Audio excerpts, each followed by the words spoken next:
Shalom, shalom. Recevez nos salutations les plus meilleures, chers bien-aimés.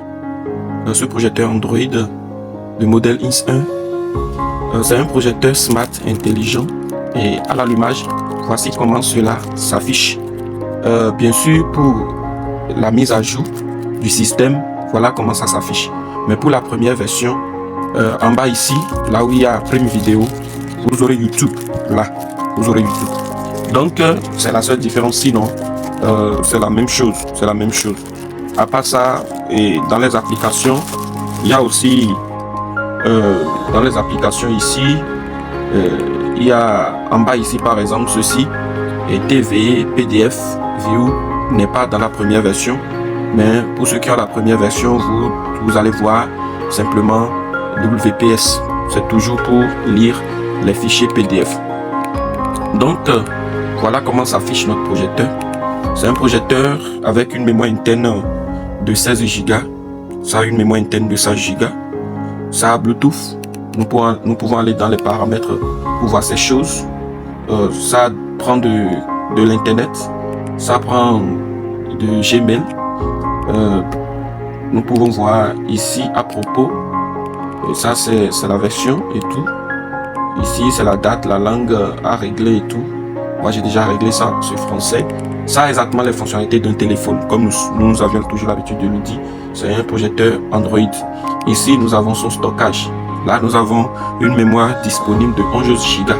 Donc les applications qui sont venues avec le système ont déjà pris 5 Go d'espace. Pour ceux qui ont d'Android, vous pouvez toujours constater, si vous achetez un téléphone Android de 32 Go ou 64 Go, vous allez souvent constater que même au premier allumage, les applications qui sont là ont déjà pris une bonne partie de la mémoire. Donc ça ne présente plus la totalité des mémoires parce que les applications qui sont là et le système ont déjà pris une partie. Donc voilà l'affichage, comment cela s'affiche. Voilà la présentation de ce que nous allons simplement ajouter. J'ai déjà dit tout à l'heure que ça a Bluetooth. C'est un projecteur qui accepte les vidéos 8K, 4K, 8K, ainsi de suite. C'est les décodages. C'est un projecteur à système d'exploitation Android 9. Ça a mémoire RAM 2 Go pour permettre l'accélération. Ça a aussi Miracast. C'est un système qui permet de partager son écran.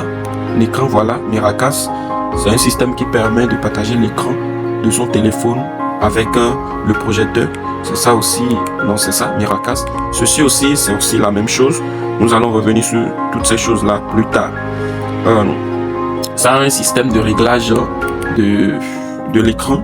Au cas où l'écran n'est pas bien droit, nous avons la possibilité de régler ça comme l'on veut, selon le mur, selon là où on est.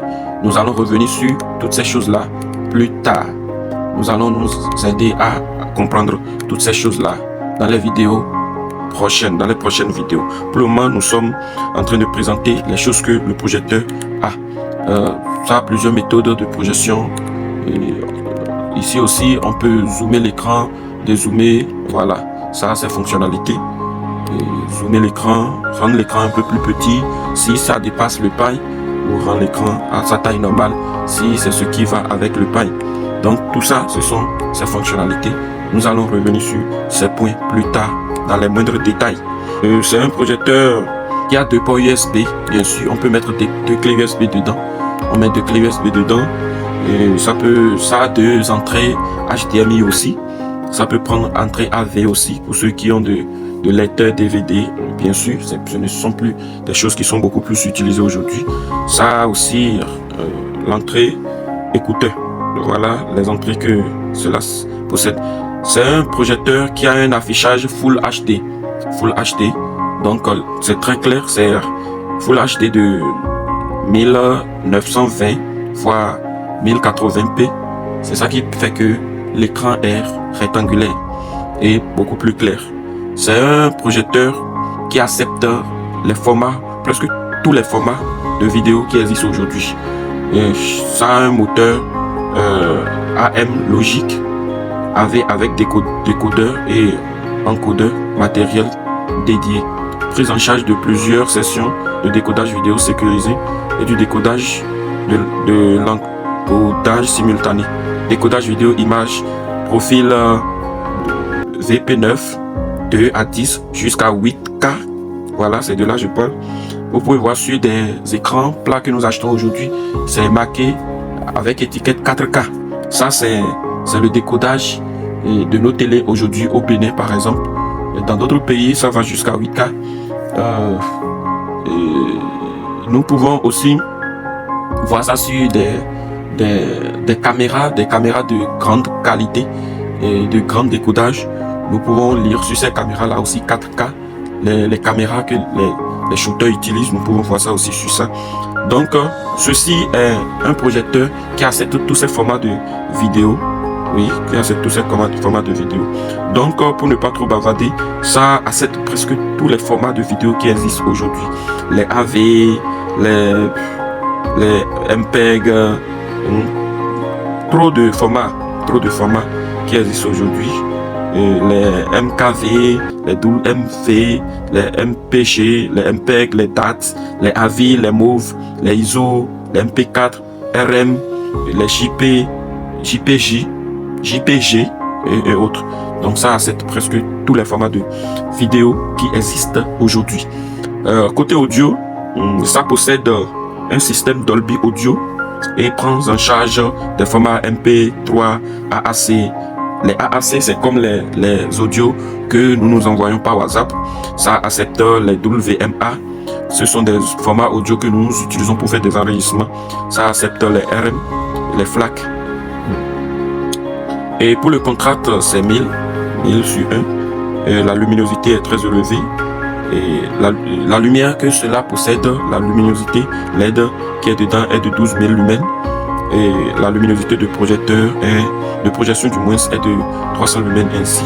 La distance de projection c'est entre 1,80 m jusqu'à 6,60 m avec une image de 35 pouces jusqu'à 200 pouces et plus.